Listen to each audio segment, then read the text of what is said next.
जब 2-3 दिन एक साथ पढ़ाई नहीं होती है, चाहे किसी भी वजह से हो, घर के वजह से हो या आप कहीं जा रहे हो, कुछ फैमिली प्रॉब्लम अटेंड कर रहे हो, फंक्शन अटेंड कर रहे हो या अपना तबीयत खराब है, तो जो 1-2-3-4 दिन का जो बैकलॉग होता है पढ़ाई में, वो बहुत ही ज़्यादा प्रॉब्लमेटिक होता है। और ये जो बैकलॉग एक बार स्टार्ट हो गया है, एक बार पेंटिंग स्टार्ट हो गया है, ये कभी ख़त्म ही नहीं होता अगर इसको एक सिस्टमेटिक वे पे कवर ना किया जाए तो पहले मैं क्या करती थी, अगर मेरा 2-3 दिन का बैकलॉग होता था तो मैं क्या करती थी, सिर्फ और सिर्फ पूरा दिन भर बैकलॉग करने में ही टाइम निकाल देती थी। लेकिन प्रेजेंट डे का जो टारगेट था वो मैं नहीं करती थी। फिर प्रेजेंट डे का टारगेट फ्यूचर में फिर जाके बैकलॉग ही बनता जाता।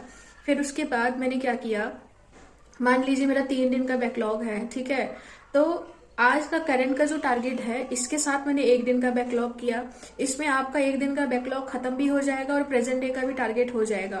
फिर कल जब मैं प्रेजेंट डे का टारगेट करूंगी उसके साथ फिर मैं 1 दिन का बैकलॉग करूंगी। तो ऐसे जब करते जाते हैं हम तो ज्यादा बर्डन नहीं रहता है और प्रेजेंट टारगेट के साथ अपना जो बैकलॉग था, पेंडिंग था, वो भी खत्म होता जाता है।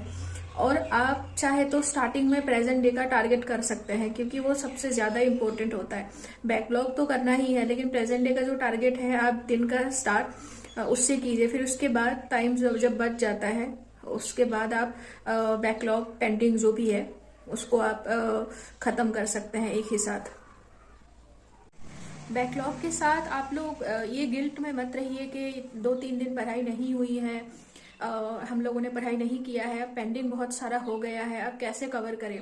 क्योंकि पहली बात तो पढ़ाई ना करने का टेंशन है और जितना बैकलॉग हो गया उससे और ज़्यादा बर्डन बढ़ जाता है।